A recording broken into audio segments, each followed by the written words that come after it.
All right, Thursday, August 8th. Welcome to the Damon Bruce Show, brought to you by Ike Sandwiches. Today, we are powered by BetUS as well. Let me tell you, check out BetUS for all of your gambling needs, baby. 125% bonus on your first 3 deposits up to $2,000. Great interface, great website. Get your yayas off at BetUS this coming football season. BetUS.com. Get it all.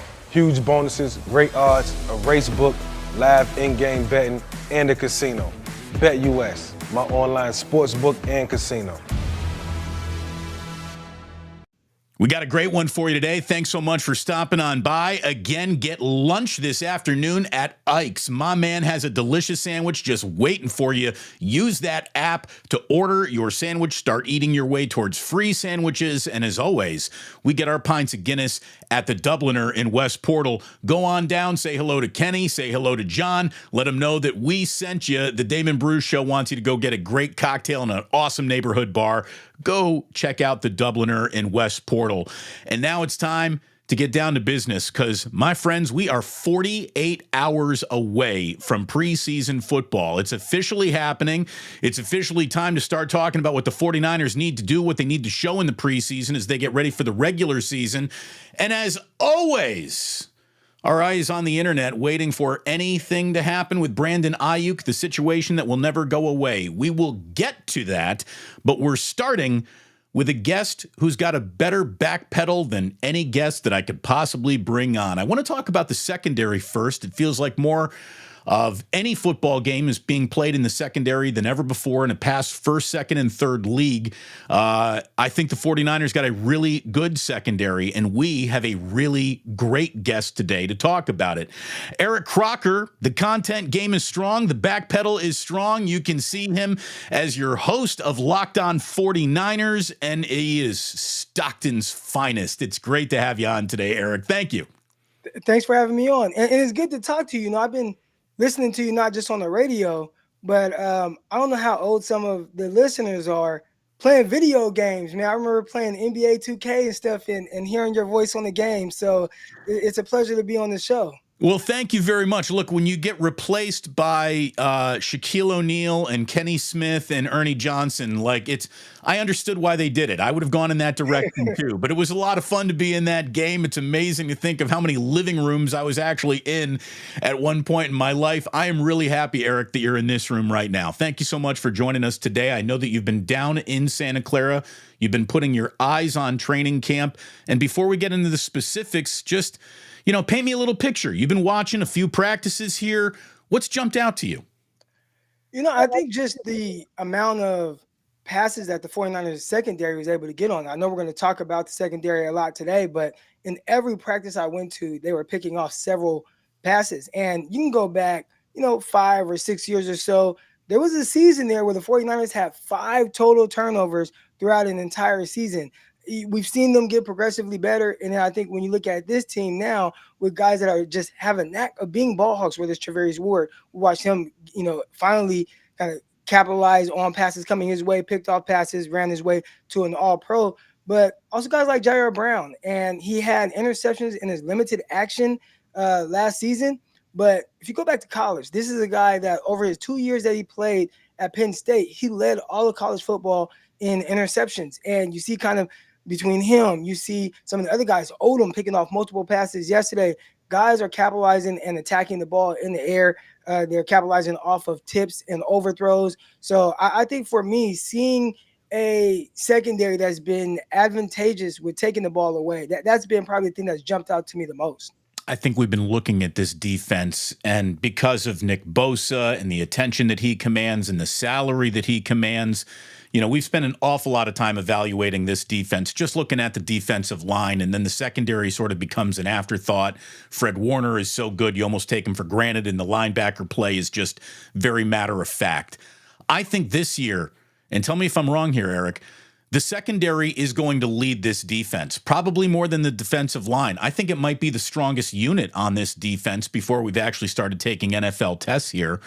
And we're now living in an NFL where if you're not a coverage linebacker, you're not a third down linebacker. You can't be on the field beyond first or second down. That's why Fred Warner's so good at what he does. And we're officially in a league where your nickel corner is as important as your two starting corners. We definitely are. And when you look at the 49ers and that nickel situation, we kind of heard some talk of maybe potentially the rookie, Ronaldo Green, starting off in the nickel. Is it going to be him? Is it going to be Diamador Lenoir that's going to be playing in the nickel? Or is he going to be outside? And we're trying to kind of filter through that. Well, in the most recent practice, which was yesterday, I was on hand there. And the way the 49ers kind of rolled it out was Diamador Lenoir, Charvarius Ward, with, to no surprise, they were the starting outside cornerbacks. And then when they went to their nickel package, and I think a lot of this had to do with Isaac Needham not being out there right now. He had a day off or he was hurt.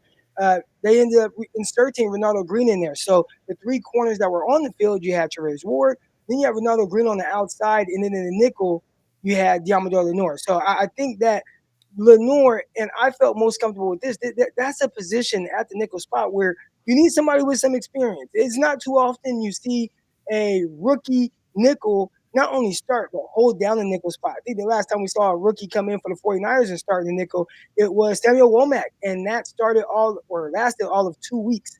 Right. He ended up being replaced. So Lenoir is a guy that has tons of experience playing in that nickel spot for the 49ers, understanding the ins and outs. There's a lot that goes into it. I think it's one of the toughest positions. I think people say cornerback is one of the hardest positions to play in all of football, especially on a defense. But in that nickel spot, you have so much responsibility. You have so much more that you need to know. I could never play it. I wasn't twitchy enough or quick-footed enough.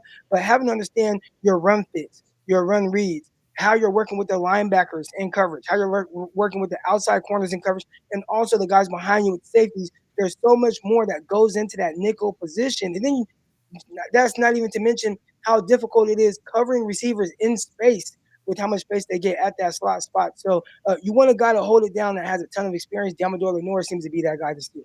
Crocky, you talked me right into my next question. What is the real difference between corner and nickel? Obviously, what the old saying is, one of the best defenders on the field, the guy that never moves, is that sideline, right? So you have a sideline helping you if you're a straight up corner, but if you're in the nickel, you are, the concept of playing in space, that's the only place you play. You got space all around you, and you got to be able to attack it backwards and forwards. You're going to be asked to support the run more than any other guy playing cornerback, probably in a game plan. What you say, the twitchiness, you didn't have it. What really does separate the nickel from the CB 1 or 2? I think some of it is like the mindset too, right? Like Diamador Lenoir, anybody that's talked to him, that's not a guy that lacks any type of confidence. Coming into the 49ers, he was calling himself the hyena, right? He's like, everybody wants to be a dog, I want to be a hyena. So he's a little bit different from that mindset. And you got to have some of that to play in those trenches. You're taking on pulling guards, having to maybe potentially chop them down. You're having to take on running backs at the line of scrimmage, and your angle to tackle them, it's typically not going to be the best. So you're going to have to throw your body in there. You have to be different and wired a little different to play in that nickel spot. On the outside, you don't have to be as, I don't want to say this and disrespect any defensive backs. You probably are involved with the least responsibility. It's like, all right, you listen to the whole call. The last part of it is what you do. So, if it's a zero coverage, or if it's cover 1, cover 2, cover 3, whatever it is, you're responsible for mostly you obviously being able to communicate with the other guys, but there's not a whole lot that goes into that. Then you have the sideline as your help. And the type of receivers you face, typically bigger, not as fluid with the hips at times. We've seen receivers get a little bit smaller now, so they are starting to have a little bit more of that, as opposed to when I played, there were the bigger guys. When I was in Jets with the Giants, I remember, Braylon Edwards out there, right? Like, I wasn't too worried about him. But now you're starting to have some guys are a little twitchier, but even then, you still got that sideline to help you.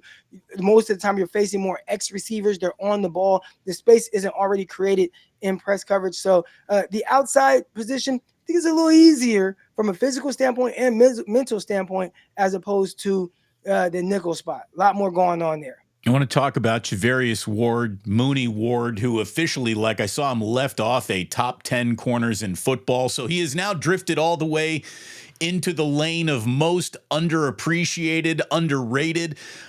He is really, really good. I mean, I think if you got 9 corners better than him, 10 corners better than him, tell me who these guys are, because I just thought he did the job incredibly well last year. And not only was he disrespected being left off of top 10 list at the cornerback position, but also the top 100, with the league. So, they say that's the peers that are voting on that, and his peers didn't maybe see him quite as a top 100 player. I feel like if they had to do it again, or if he has the same type of year as he did this year, next year, he'd be much higher on that list, or at least on the list at all. But Charvarius Ward is an interesting one. He's a guy that was more of a press man guy coming from the Kansas City Chiefs. I thought the 49ers were going to maybe change a little bit of their philosophy, play a lot more press man. I think they said, no, we're going to continue to do what we want to do, too high shell. We're going to play some quarters, and we're going to ask Charvarius Ward to turn around with guys. I don't think that's necessarily the strength of his, but he's been doing a terrific job at being able to read concepts. And he talked about early on, Emmanuel Mosley was the guy that really helped him. They balanced each other's skill sets off. Ward being a good press guy, Mosley being a really good off guy, being comfortable with that and learning a lot from Mosley. And I think we've seen him really take huge leaps and bounds as an off coverage guy, especially with zone and how his zone's eyes need to be. One of the best zone corners in the NFL that's not talked about enough. So this is a guy that has been able to excel at all levels, whether it's at the line of scrimmage or playing off. And I think that's been really the big benefit of how we've seen him kind of take off and be able to be voted to that all-pro team. If Renardo Green is going to make a big impact, I mean, if we were having to talk about rookies, I think that there are two rookies in the secondary who might get the most amount of snaps of any rookies on this team. All respect to, Ricky Pearsall and the Brandon Aiyuk situation. I think that Renardo Green is absolutely putting himself on this field an awful lot. And obviously, Malik Mustafa has been one of the biggest stories of the entire training camp so far. Not only is he about a rocked up rookie as you're ever going to see, like if this is his body in season 1, what's his body going to look like in season 4, for goodness sakes? And he is he's making plays with his legs. He's making plays with his body. He's making plays with his hands, his eyes. He's just the one training camp that I went to, he was everywhere. Absolutely everywhere. He looked like a guy who'd been playing in the league for 6 years. Yeah, Mustafa's a good one. He definitely passes the eye test. And I remember when I got to college, first thing the coach did was, put his hands on my shoulders. He wanted to feel my shoulders. He wanted to kind of like, give me the eye test. Is he as tall as he's listed? You got the full pat down. Yeah. Hey, Mustafa definitely passes the eye test. And not only is he passing the eye test, from a physical standpoint, you definitely see some of the coverage ability and him be able to run down the field, break up some passes. They got to get him in a better number right now than what he has on, and we'll see what happens after, cut downs. But this is a guy the 49ers are kind of having to expect to come in. I think Odom has been able to make it to where Mustafa isn't the guy that has to step in day one and be a starter. Odom, again, multiple picks yesterday, doing a good job there, holding it down while Talanoa Hufanga is still recovering from his injury. But Mustafa, I think he's in a great spot to be able to continue to learn and not have to force his way on there. And if something happens, a guy goes down, him step in, and he seems like a guy that's ready to take on that task. Now, as it pertains to Renardo Green, at the cornerback position, I really like him being on the outside. Watching his film at Florida State, he was a guy that was really comfortable being at that line of scrimmage, playing press, being in guys' faces. I was curious to see what's it going to look like with him having to play more off coverage. What's it going to look like with him having to be able to read more concepts from maybe playing quarters a little bit more? Because when he was in college, and it kind of reminded me of Roger McCreary, he was a cornerback at Auburn. Roger McCreary always playing press man on the outside. Thought he did a terrific job. Had short arms, a little slight build. The Tennessee Titans said, we think you're more of a nickel guy. 49ers, I'm like, are they trying to do that with Renardo Green? But watching him play corner yesterday, and one thing he did that really stood out. I know he can press. I know he can run with guys. I know he has that physicality. But he's playing off against Juwan Jennings. Now, Juwan Jennings, not known as a burner. This guy that ran a 4.7 in college. But to see a guy like Renardo Green who lined up at the line of scrimmage so much in college, be able to go to the NFL, play off coverage, and sit on a route, that was beautiful for me. A guy, I wish I could have recorded that and sent it to all the DBs I coached in high school and say, look, this is how you work your pedal. You stay square. You sit on the route. If a guy's not a vertical threat to you, don't open up left or right until he really closes that cushion. I thought he did a terrific job of there and being in position to jump the route. Now, the ball wasn't thrown his way, but those are the things I'm looking at to see how a cornerback is taking that next step. Renardo Green, it was easy for him. He was out there in space. I watched him read other concepts. It didn't look too tough for him. He ended up with a pass breakup. I thought he was really good yesterday. I'm curious to see, is this something that continues into the first preseason game? It's one thing to come out of college with an awful lot of technique and tools. It's another to then apply them to the NFL and then learn all the new techniques and tools in the NFL. What is the learning curve for a guy like Renardo Green? How much can you really take from college and put it on a pro field before you start getting dusted by the pros? It depends on the scheme. And, I'll kind of talk about my situation going to the Jets. I was in a very simple Division II defense. We ran cover 1, cover 2, cover 3. We kept it pretty basic. Man, you get to the NFL, and my transition was a lot different than guys like D. Milliner. Milliner, a lot of the verbiage was very similar to what he dealt with at Alabama. For me, it was almost like learning an entirely new language. And there were so many, and this is the part that Green probably has to deal with as well. You have to diagnose things at the snap of a finger and what the change may be. The NFL, they have tweaks and changes to almost every movement that the offense does. So if you're watching the 49ers, everyone knows the 49ers motion a ton. Well, every time one of those guys motion, there better be some great communication on that back end, because your job, your responsibility changes. And as a rookie going into the NFL, being able to see those changes, communicate them, and diagnose what now may be coming at the snap of a finger, because you got to play faster. That is probably the biggest adjustment. And I think everybody thinks of, when you go to the NFL, you'll hear a lot of people say, man, well, what's the biggest difference between college and NFL? A lot of guys will say, well, it's it's the speed of the game. But it's not just because, everybody's just so much faster. It's because how much faster everything happens. The defense is much more dialed into all the little nuances and changes that the offense is doing, and they're making sure they're jumping routes and concepts. The quarterback has to be much more precise with his passes. He cannot be late with his throws. The receivers, their routes are more precise. So those are the things that happen much quicker. And as a cornerback, especially a guy coming from maybe a little bit more of a simple defense that he played at Florida State, playing a lot of press man, that could be the biggest challenge for a guy like Green going to the NFL. We're talking secondary first here with Eric Crocker. Let's get into the fact that Deommodore Lenoir has been getting some of the most praise, not just from his teammates and his peers, but from his coaches and media members as well. What is it about Deommodore Lenoir in this training camp that's making him stand out so positively?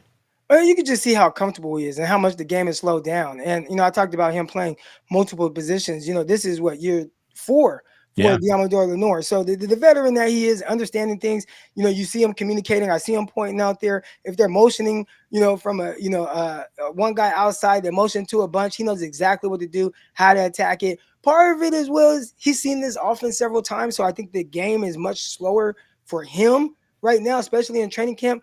Will he continue to carry that over to the actual, whether it's preseason or regular season? That remains to be seen. But we've seen him really take leaps and bounds in how he's played and continued to do things, especially last year. I think this was probably the first offseason where 49er fans aren't clamoring to draft a cornerback or sign a high-priced guy. It's like, nah, man, we got Deommodore Lenoir and Charvarius Ward, and I'd say he's been living up to the expectations so far this offseason. Who's on the fringe? Who was on this team last year in the secondary who might not find themselves in the same position this year? I think it's kind of easy to say this, but Ambry Thomas, there's just it's a numbers game at the NFL level. And Ambry Thomas is a guy that has had plenty of opportunity, right? And for me, it speaks volumes that when a guy like Isaac Udom isn't out there, they're not going to Ambry Thomas, who's been around and started games for 49ers. They're going to a rookie. Right.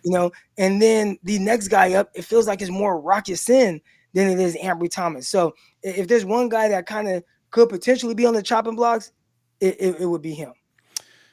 Talanoa Hufanga is someone who made a very early splash, right? Like he was brought in, he was thrown into a situation, he excelled in it, looked really good. He got hurt. Everybody's talking about how good Mustafa looks. Jair Brown's done a hell of a job, and I think is going to have a very good season.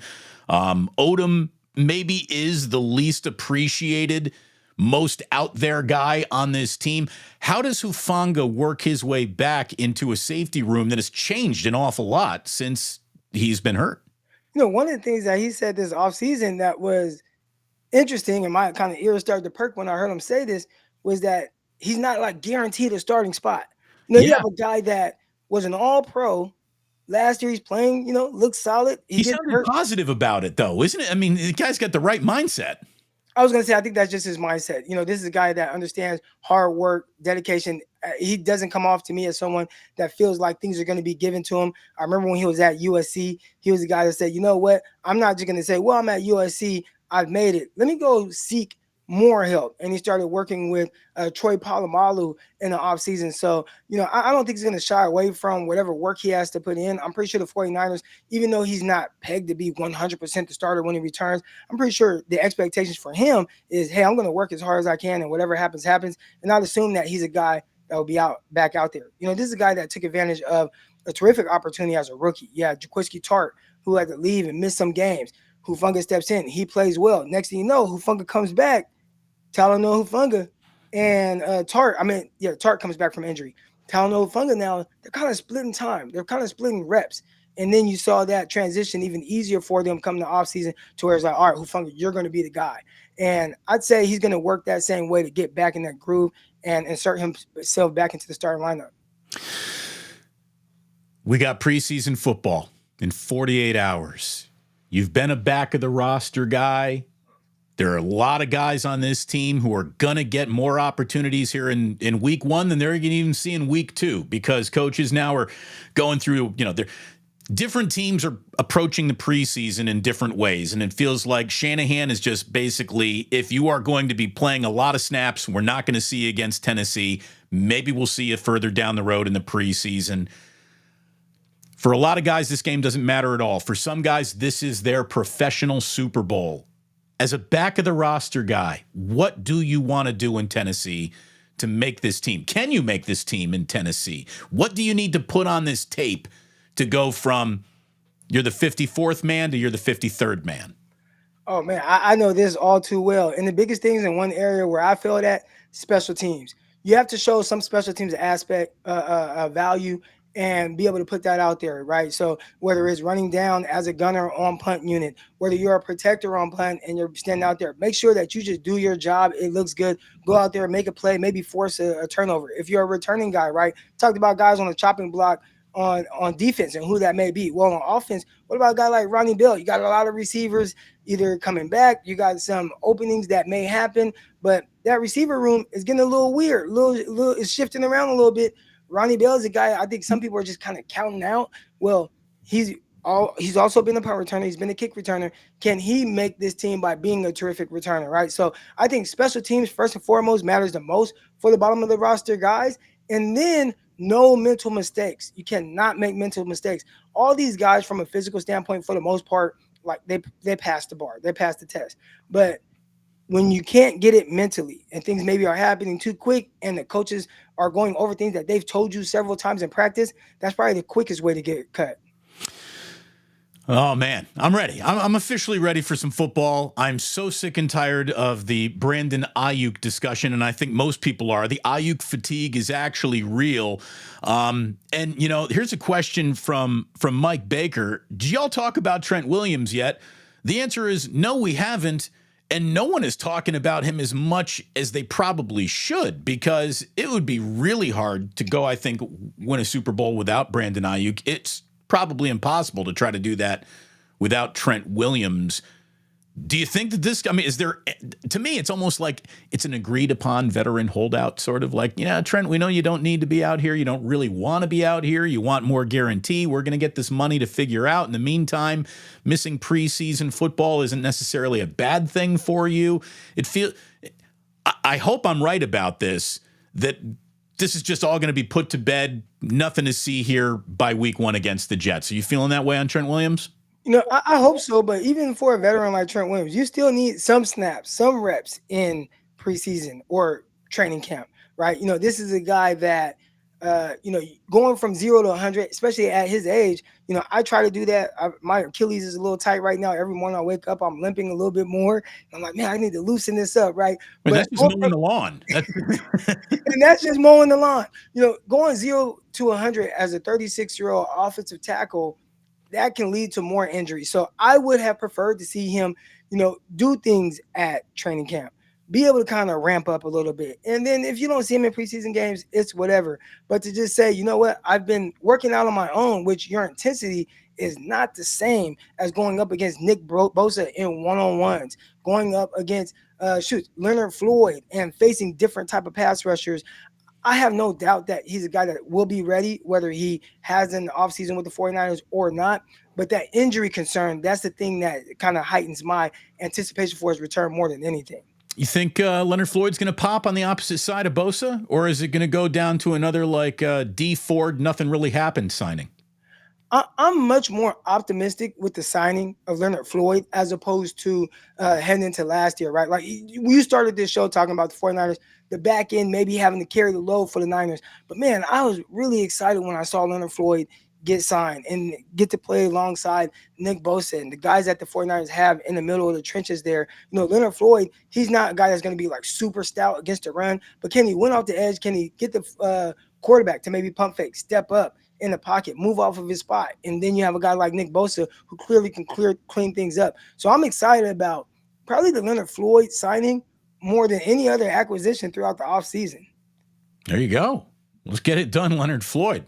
Little super chat. We'll stop for a super chat. Ali Canoe says, lots of safeties in. You think we're lining up to blitz more? Well, I guess that's the right opportunity to talk about Nick Sorensen, what he's going to bring to the table as a defensive coordinator. And then Brandon Staley, whose, job as a consultant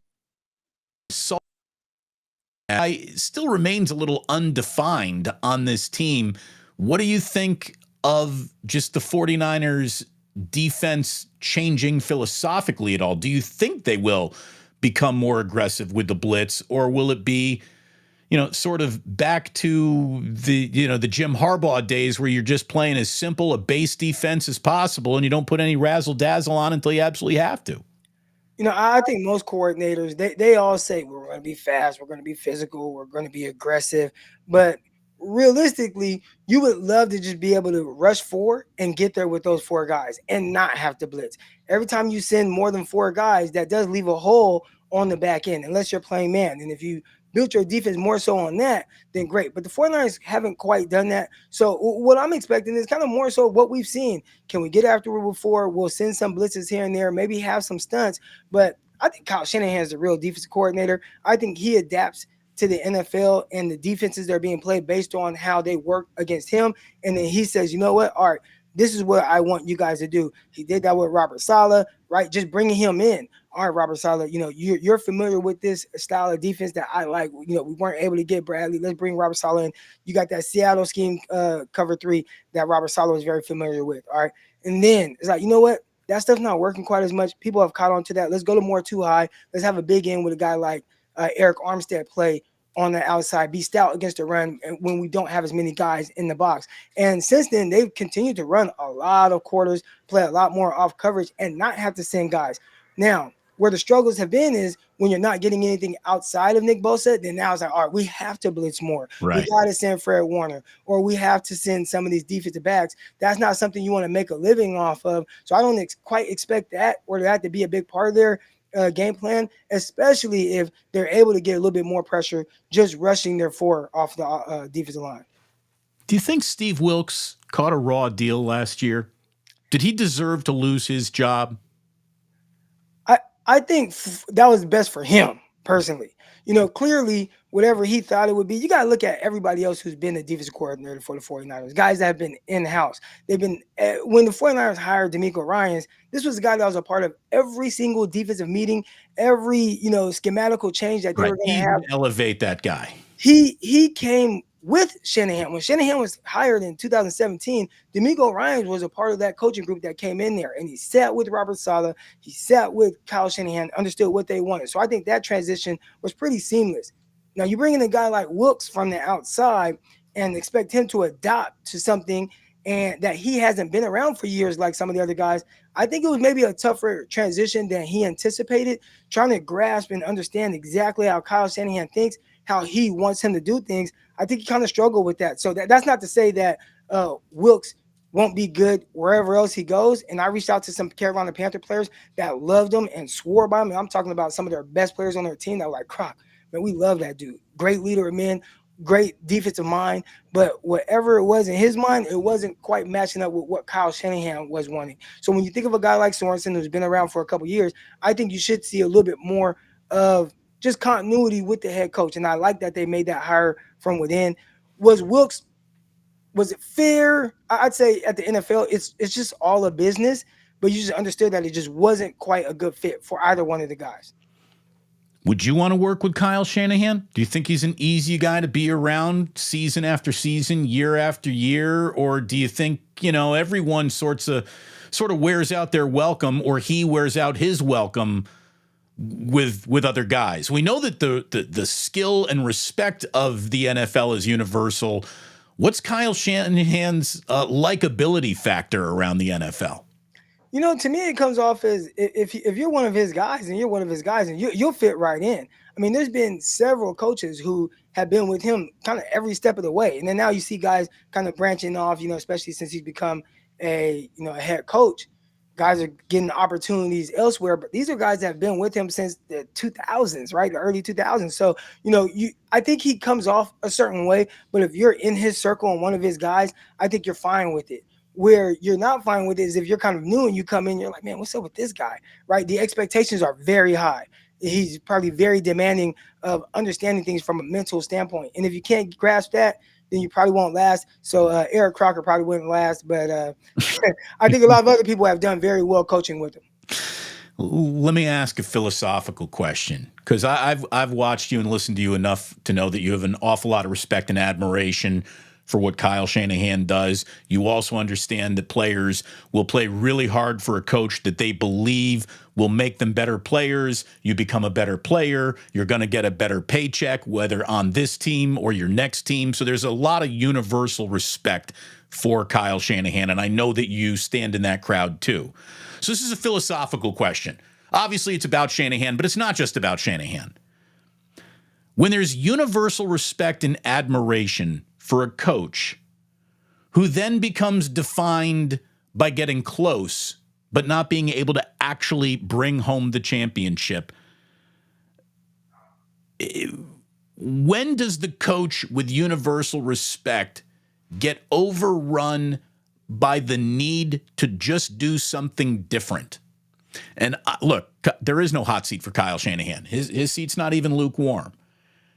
But it's going to be really tough to get back to and win a Super Bowl this year, which means, it isn't going to get any easier, I think, down the road. How much more of an existence can Kyle Shanahan live with the 49ers without climbing the mountain and coming down with a Lombardi trophy? At what point does his incredibly respected voice start ringing hollow in the locker room?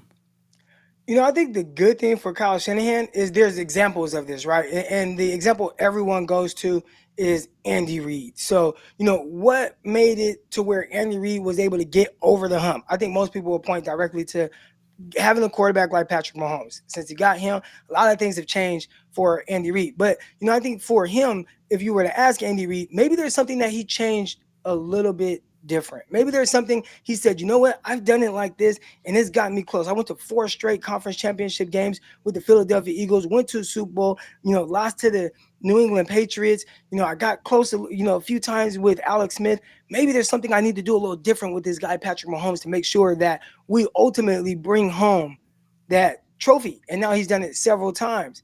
I think for Kyle, he has to find that thing. For me, if you're asking me just from a philosophical standpoint, that word just kicked my ass. But from that standpoint, of trying to figure out what he could do better from a schematic approach. There we go. Easier way. There you go. Go schematic. We look at the situation with Brandon Aiyuk. And I think Kyle Shanahan, and I remember reading this in an article around the time he was hired, he made it very clear that the scheme makes the quarterback. The quarterback doesn't make the scheme. Ultimately saying, I don't need the most amazing quarterback to win. And I think we've seen that, right, with a lot of the production he got out of Jimmy Garoppolo. Yeah. We see what he's gotten out of, the last pick in the draft with Brock Purdy. And hey, look at what he did for a minute there with Nick Mullins and C.J. Beathard. It didn't end well, but for a minute there, they played good backup football. Nick Mullins, the third most passing yards in his first 16 starts in the history of football, right? So he clearly understands offense and how to make it work. And when he has his guys, it works at a high level. If there's one thing I say that he could maybe change, is to maybe lean on a guy in your passing game a little bit more. And when I watch a guy, and everybody that listens to Locked On 49ers, they've heard me mention this, but I'm talking with my big brother. He's a diehard Dallas Cowboy fan, diehard. And he says to me, you guys don't value Brandon Aiyuk the same way we value CeeDee Lamb. Now, this was middle of last season. And I'm like, well, what do you mean by that? And he's like, we do anything possible to get the ball into CeeDee Lamb's hands, especially in key moments. Now, that obviously the 49ers, you have an embarrassment of riches with weapons, but when you have a guy that's able to do all the things that Aiyuk can do in the passing game, why aren't you maybe prioritizing that more or making that more of your first read, as opposed to just saying, you know what, we're not going to focus on one guy. We're going to run the scheme that I run. I know it works. And when it works, this should be open, or this should be open, or Brandon Aiyuk, you probably catch a ball here. I would like to see him say, you know what, Brandon Aiyuk, these are key moments. We need you. We need more targets to you in these moments. Let's make him the focal point right now, and we can work off of him. So let's motion him to tight splits. Let's motion him to bunches. Let's motion him to, trips. Let's clear things out, free him up. Do more things to make it a priority to get the ball in your guy's hand. And I think that's a big reason why he's not being paid like some of the other guys. They're like, we'll never use you like that. So why would we pay you like that? But if there's one thing I feel like that could have really helped, especially in the Super Bowl, you talk about getting over that hump, it would have been to prioritize Brandon Aiyuk. There's two plays that stick out in my mind right away. There was a third down in short. It was on the drive where they went and they kicked the field goal to take the lead. They ran double slants on third down. They threw it to the slant in the first window. The ball was batted down. Well, if you look in that second window, Aiyuk whoops there he was. It's wide open. It's quick. It's wide open. Throw him the ball. That's ball game. The Chiefs never even get the ball back. But instead, it's like, well, let's just throw it to this other guy, because that's where the play dictates the ball goes. And I think right there, not making it more of a priority in those kind of moments to get the ball to your best separator's hands, that's where you have issues. And that's not the first time Kyle did it. At what point does that become Brock Purdy's job? Where, there's the scheme, and then there's my trusted agent. And I got to feed my guy more than I got to feed the scheme here. At what point does Brock Purdy have the independence to make that choice beyond outside of the scheme? I think Brock Purdy has played so well, we forget he's so youthful, not just in the NFL experience, but in the experience of running this scheme. So it maybe wasn't last year, right? His first full year of being the quarterback, being the guy. But maybe this year he starts to get a little bit more control over that. Definitely probably year 4, right? Heading into there where he's like, you know what? Forget all this other stuff. I know Kyle might want me to throw it to Juwan Jennings on this, but no, I'm going to Brandon Aiyuk, or I'm going to, George Kittle on this specific play, because I know that's the guy I can count on in this moment. And if I throw it to him and I lose, I can live with that, as opposed to trying to get the ball to a guy that's not my main guy, that's not one of my big targets, and we lose trying to do it that way. All right, Crocker, I'm proud of us. We've gone nearly 40 minutes here without any real discussion of Brandon Aiyuk. So I guess it's officially time. Nothing has changed since we've started this video. Nothing has changed. No matter how much it's reported that something's about to change, nothing changes. And in a weird way, I say that that's good, because I think they need to bring this guy back. They, start threatening him with trades to places he'd rather not be. Maybe that gets him back to the table with the Niners. Maybe, the most amount of money possible doesn't sound as good as it did when you started attaching New England or Cleveland to it. And so maybe he's rethinking. I don't know. We've examined this thing from every conceivable angle. Let me just give you the power to end it all right now. Congratulations, Eric Crocker. You've been hired by the 49ers to make the final call on this decision. What are you doing if it's up to you to end the Brandon Aiyuk saga today? Well, if it were me, it's hard to end it right now. I would have ended it when free agency started. Let me pay Aiyuk. If it's a $2 million difference, okay, that's fine. And let me just not get a guy like Gross Models. I still get Floyd. I don't get Gross Models, who you're paying, $10 million, $8 million a year, or whatever it is. Let's allocate some of that money to Brandon Aiyuk, and then maybe get a little bit lesser of a guy than Gross Models, who I still can feel kind of that maybe a 4-3 in run stopper type guy, or maybe address it more in the draft. But I definitely coach him up. You figured this out. You bridged the $2 million gap that we're given to Aiyuk. I mean, come on, man. I think it's a little ridiculous, but they felt like there was a number they didn't want to move off of. Maybe they felt like by this time it would look a little different. What is it math? Is it arrogance? Why is this not getting done? Because he might not be like an NFL number one, Pro Bowl, top of the wide receiver rankings, but he's certainly the 49ers' number one wide receiver. I don't know if he's the NFL's number one wide receiver. As a matter of fact, he ain't for sure, but he is definitely that for the 49ers. I can't believe they're dicking around with this. Especially if it's only a $2, maybe $3 million difference that they're on, per year. I don't know how it got to this point where now it's like, it's kind of like pride and ego. Right, ego got in the way of this, I think. Yeah, that's tough, especially for a guy who does so much. And, Brandon Aiyuk, he's not a guy that we've heard a lot about. There's people now I see on social media, oh, this guy's a diva. He's this and that. He's never been that. He's been a guy that just does everything that they ask him to do, whether he gets 8 targets in the game or he gets 3 targets in the game. What do you want to bet everybody listening wouldn't even recognize Brandon Aiyuk's voice if it just came into this broadcast, right? You wouldn't be able to tell me who that was. Like, the guy has been a Boy Scout. He's done nothing but show up with his lunchbox every day of his career. And it wasn't until this offseason where there was any aspirin ever needed to deal with this guy. How much different, forget about just their passing game, how much different is their running game without this guy?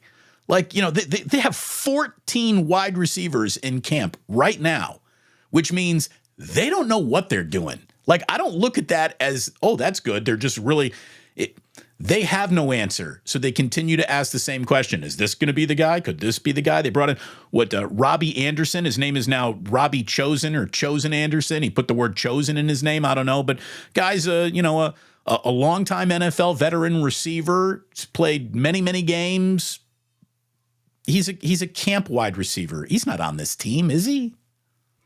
Yeah, I don't see that. I think that if you're going to try to replace Brandon Aiyuk, it's not just with one guy. Hey, we drafted a receiver in the first round. We should be able to get some production out of him as long as he's healthy. We have guys that have been around like Juwan Jennings. You drafted another receiver in the 4th round. I think you look at it as, hey, maybe there's a couple more 100 yards for Deebo Samuel. Maybe there's a couple more 100 yards from, George Kittle. Maybe the other receivers kind of just, hey, can you just be productive and not be a total liability out there? And if you could do that, you could potentially replace some of what Brandon Aiyuk was able to give you in one person. Let's wrap up with Deebo, because there's been so much attention about Brandon Aiyuk. We've hardly talked about him. He's in outstanding shape. It looks like he's ready to go. It looks like his attitude is adjusted right. He looks happier than ever. He looks more comfortable than ever. He likes his new number, even though he looks thicker in it, because instead of being 19, it's just a number 1 now. I think Deebo, if he stays healthy, is setting himself up for the second best year of his career. If 2019 was number 1, hopefully number 2 is right now. I think one of the most exciting things that I've seen so far in camp is Deebo Samuel's ability to win vertically. That's something that's kind of been missing a little bit from his game. We saw it a little bit in 2019 where he led the league in yards per reception. But as of late, he's kind of been more of that real wide back type guy. And I thought he embraced it a little too much. It's like, oh, I'm a wide back. There's nobody like me. I don't watch these other guys because they don't do what I do and I don't do what they do. Well, maybe let's start doing some of the things they do, and that will really help the 49ers in situations like when they target you 11 times in the Super Bowl. So, it seems like he's kind of prepared, take a different approach to this offseason. I still think he's not like the pure man beater, but clearly there's a bunch of different ways they can get the ball in his hands. Yesterday, I saw them get in his hands several times with ender routes. We've seen the vertical pushing routes. We've seen the deep crossers. He's doing those things. He looks good. He looks like he's in good health. So as long as that continues, I think you should get a lot out of Deebo Samuel this year. Crocky, the chat loved this appearance. I love this appearance. We need to do more of this, man. It was awesome having you on talking today. Thank you for joining me here. And tell everyone what you got coming up on Locked On. Hey, man, Locked On 49ers, myself, my co-host Brian Peacock, come at you 5 days a week. Whether it's on YouTube, Spotify, Apple, wherever you listen to podcasts. And pretty much that's it. You guys can follow me on Twitter at Crocky209. I try to save a lot of my takes for the podcast, but, I tweet stuff out, here and there and get a little funny with some of the things, have fun with the 49er faithful. But, yeah, that's where you guys can find me. You don't do something for free when you're good at it. So go ahead. Make sure you're not just getting the free stuff, but you are subscribed and locked on to Locked On Niners. Crocker, thank you so very much. It was great having you here today. Let's do it again soon. Appreciate you having me on. There he is, Eric Crocker, boys and girls. That guy knows what he's talking about. That guy has played the game at a professional level. He understands what these athletes are going through, what they're thinking about, the lives that they're leaving, the pressure that they're under to make this team. It ain't easy, folks. Anyone who comes at you through the angle of any of this is easy is so off base, they shouldn't be allowed to talk about it. Thanks again to Mike, who drops a little something in the jar there, little jingle jangle. Thank you very much. Have you watched Receivers on Netflix? And oh yeah, Eat at Ike's. I've watched segments of Receiver, not on Netflix. I've seen them like on my social media. And all I can tell you is that losing Super Bowls really hurts. And so does playing losing football. So choose between the two, Brandon Aiyuk, because you could go make an awful lot of money and be as miserable as Devontae Adams seems to be, or you can remain with the 49ers and have a chance to maybe go back and do something very, very special. I know everyone was unhappy with the way that the last Super Bowl ended. Aiyuk should be chief among them. Figure out a way to get a deal done with this guy, 49ers. What a ridiculous situation you have found yourselves in. You know, I read an article by Tim Kawakami where he basically nailed it. He's like, look, it is the right of a player to want as much money as they believe they're due. But it's not a player's responsibility to set the budget, monitor the cap, anticipate fluctuating position group markets. That's up to the team. And the 49ers had sort of tripped over this Brandon Aiyuk situation in every conceivable step. No one's accusing them of doing anything wrong because nothing has happened yet. We don't know how this ends. But if Brandon Aiyuk is seriously in another uniform come week 1 of this year, I don't know if you can just pick the Niners to go to the Super Bowl. I don't know. Like, it feels like it would be a massive mistake to not have that guy involved. Thank you for being involved in today's show. Thanks to Eric Crocker for being involved in today's show. We got an update for you. Friday, Wake Up returns. Yours truly, Larry Krueger. I've got the Duchess coming into town, so that means no 11 o'clock show on Friday. So hopefully you join us for Wake Up Friday morning as we get you ready for 49ers, Titans, the preseason opener for both of these teams. And I will be doing post-game starting at the 2-minute warning of the 49ers and Titans game. And we're going to be taking a look at how the back of the depth chart played in Tennessee, because it doesn't seem like an awful lot of the starters, if any, are going to be getting much run around the 49ers' first preseason game. Thank you so much for tuning in. Again, check out BetUS. Do it now. You're going to find it is a 125% bonus on your first 3 deposits up to $2,000. Check out BetUS. The link is in the description of this video. Check out Ike's. Go get yourself a delicious sandwich. Make sure you pop on into the Dubliner West portal and take care of this channel by taking care of the sponsors who take care of us. Like and subscribe. And boy, I hope we get you back here for a wake up on Friday and then back here Saturday night for a little 49ers and Titans preseason post-game. We'll take a look at who got closer to making the team and who might have been left, more on the outside looking in after one postseason game up and down on the schedule. Meanwhile, thank you so much for tuning in. It was great to have Eric Crocker. Thanks so much to him. Make sure that you're subscribed to Locked On and you're following him on Twitter. In the meantime, thank you very much for being here today. And please do remember that sports don't build character, they reveal it. And like that, he's gone.